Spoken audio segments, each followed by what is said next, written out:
Outil d'évolution, instrument de révolution, la mode, son impact, son passé et son devenir ne cessent d'animer, de passionner et parfois même d'exaspérer.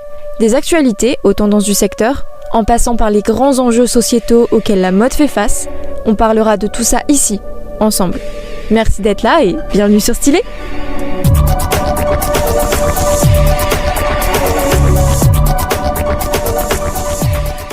La mode dépasse le frivole et ne peut se réduire à la fugacité.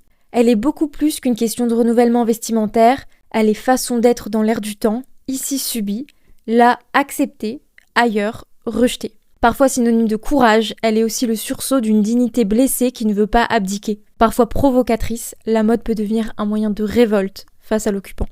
C'est ainsi qu'est décrite la mode par Dominique Veillon, autrice du livre La mode sous l'occupation. Et j'ai choisi de commencer par lire ces mots parce qu'ils résument parfaitement les raisons pour lesquelles, selon moi, la mode, c'est captivant. Et bien souvent, c'est juste réduit à une industrie qui produit des vêtements et ces vêtements-là, ils servent à nous vêtir, c'est tout. Mais cependant, pour moi, la mode, ça représente beaucoup plus et je pense qu'elle est vraiment beaucoup plus.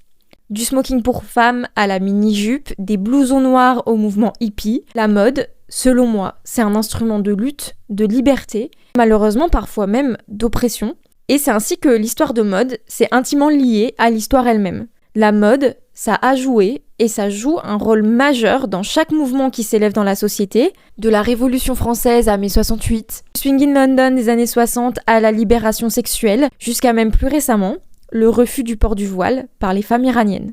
Le vêtement, selon moi, vous avez le droit de pas être d'accord, mais selon moi, il sert et il accompagne nos luttes, nos oppressions, nos convictions, notre évolution et notre révolution. Pour moi, c'est un pouvoir inouï qui traverse les époques, transgresse les lois et les principes de son ère, et qui pourtant continue de paraître futile et matérialiste, parce qu'il est vrai que parfois, ces adjectifs, ça lui va plutôt bien. Mais moi, je vais vous raconter ma petite histoire avec la mode, parce qu'avant, la mode, c'était rien pour moi. J'avais 16 ans quand j'ai vraiment découvert la mode. Jusqu'alors, la mode, c'était rien de plus à mes yeux que les vêtements dans mon placard et les journées shopping avec ma mère. Puis un jour, comme toute adolescente qui accumule son lot décent de pop culture, j'ai aperçu une image de Blair Waldorf vêtue d'une longue robe droite haute couture, aux broderies infinies et en dentelle bleu clair. Je suis sûre que vous voyez de quelle robe je parle si vous avez regardé Gossip Girl. Mais bref, ça a été les prémices d'une perpétuelle fascination pour l'artisanat dont j'ai jamais su me défaire.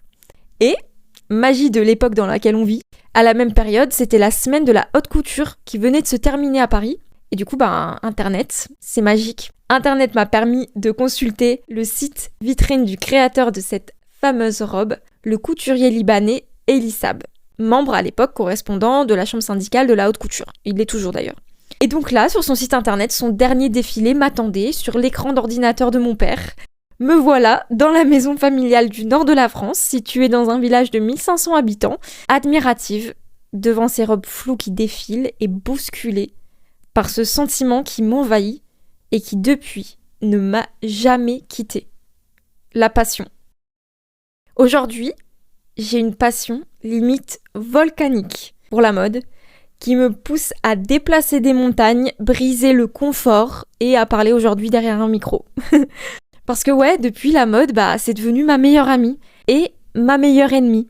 Je l'aime, je la déteste, je continue de contempler son héritage, d'admirer son présent, tout en lui souhaitant tout de même un avenir meilleur. Et cet héritage, ce présent et cet avenir, j'en parlerai ici avec toi. Et j'ai trop hâte. Merci infiniment d'avoir écouté cet épisode de Stylé. N'hésitez pas à donner votre avis, ça aiderait beaucoup le podcast, ça m'aiderait à savoir ce qui vous plaît et ce qui vous plaît pas. Et surtout, n'hésitez pas à me dire ce que vous souhaiteriez que j'aborde dans les prochains épisodes. Et encore une fois, merci d'être là et à bientôt sur Stylé.